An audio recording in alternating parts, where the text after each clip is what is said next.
नमस्कार, मैं हूं विनोद कुमार शुक्ला। अड्डा पर आपका स्वागत है।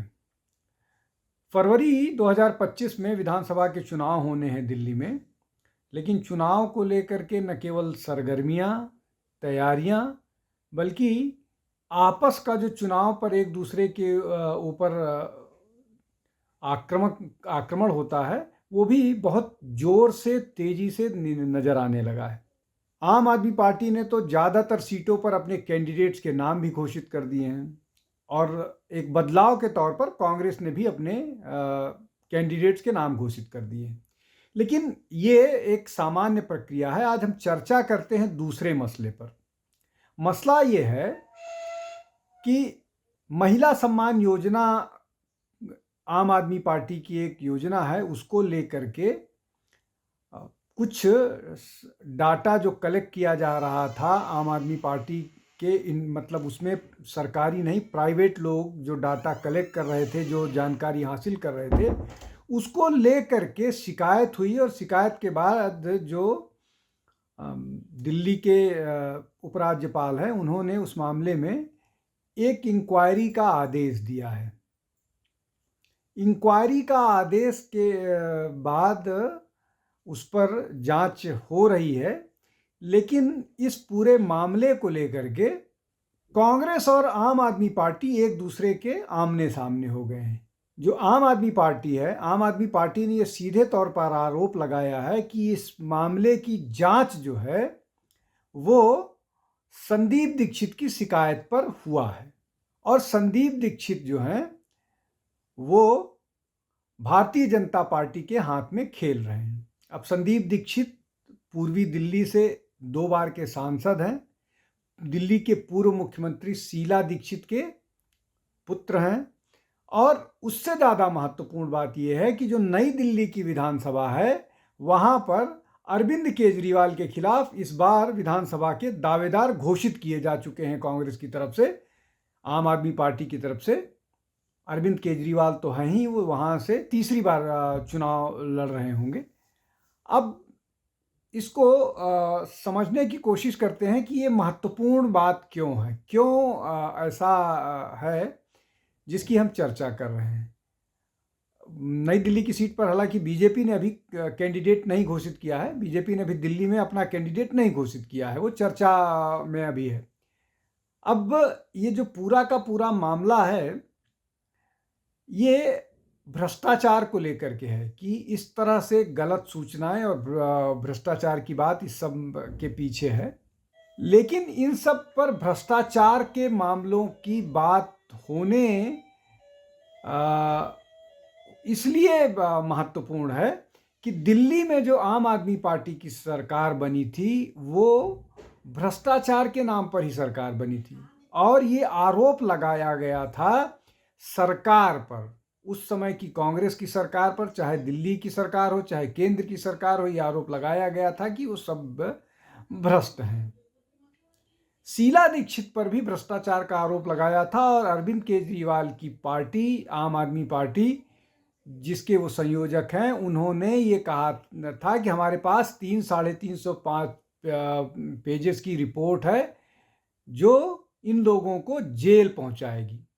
शीला दीक्षित चुनाव हार गई, नई दिल्ली से अरविंद केजरीवाल से चुनाव हार गई और उसके बाद वो लोकसभा का चुनाव लड़ी, लोकसभा का चुनाव लड़ने के बाद भी हार गई। 2013 की ये घटना है। 2013 के बाद 19 में शीला दीक्षित की मृत्यु हो गई। तब तक आम आदमी पार्टी एक भी एफआईआर शीला दीक्षित के खिलाफ नहीं दायर करा पाई। हालांकि इसके अलावा उन्होंने 16 और लोगों पर आरोप लगाया था, जिसमें कपिल सिब्बल भी थे, जिसमें पूर्व राष्ट्रपति अब दिवंगत हो गए हैं प्रणब मुखर्जी भी थे। इस तरह के 16 और लोग थे जिन पर, जो केंद्र सरकार में मंत्री थे, उन पर आरोप लगाया था। किसी पर कोई कार्रवाई नहीं हुई और मामला वो जस का तस बना रहा। मतलब कुल मिलाकर के स्थिति ऐसी थी कि आरोप लगाते थे, वो शूट एंड स्कूट कहा जाता है कि आरोप लगा करके और भाग जाते थे। उसका फायदा जरूर हुआ। फायदा ये हुआ कि वो चुनाव जीतते रहे, प्रॉमिसेस करते रहे और उसमें 3 बड़ी प्रॉमिसेस थी कि बिजली को लेकर के 200 यूनिट तक कोई बिजली बिल नहीं देना पड़ेगा, पानी पर आधा रहेगा और महिलाओं के लिए बस यात्रा फ्री।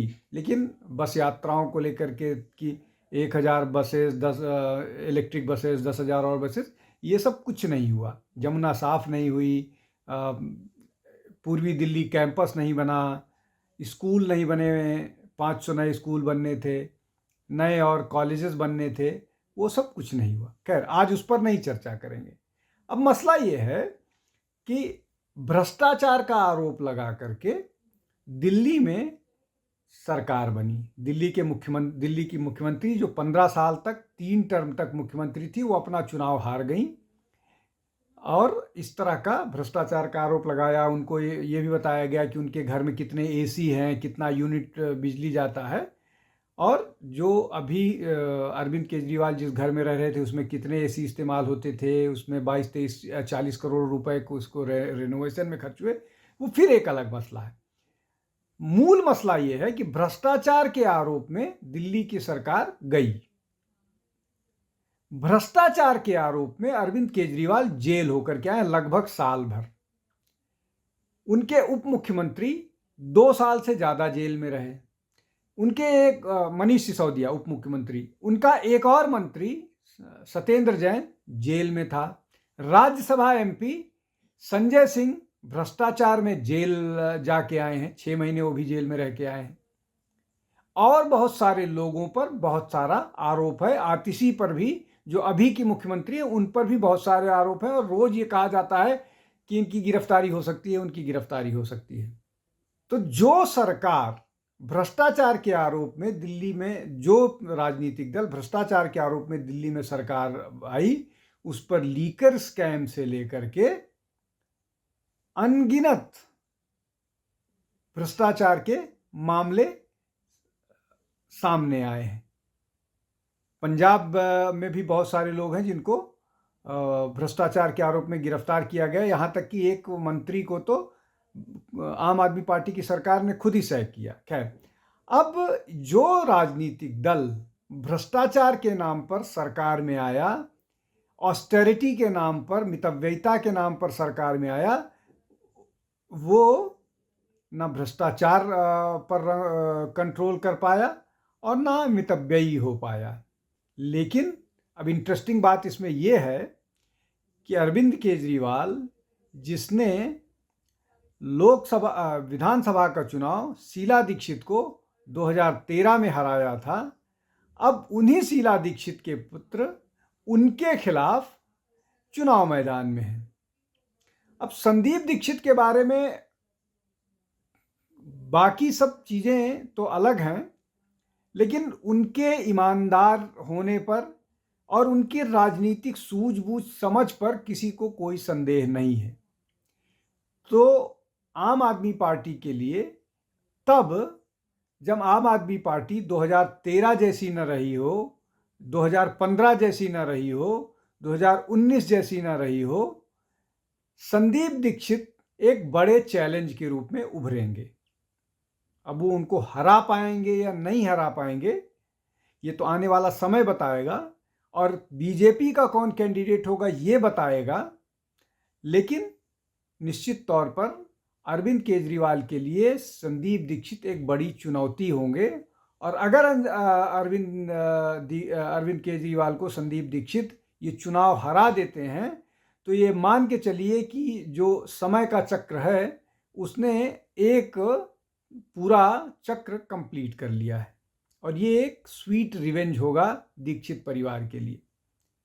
दीक्षित परिवार का या संदीप दीक्षित का या कांग्रेस के लोगों का कहना है कि सारे आरोपों के बावजूद शीला दीक्षित जो अब दिवंगत हैं, उनके खिलाफ एक भी एफआईआर ना आम आदमी पार्टी की सरकार ने किया, ना आम आदमी पार्टी ने किया, और वो लगभग 12-13 साल से सरकार में है।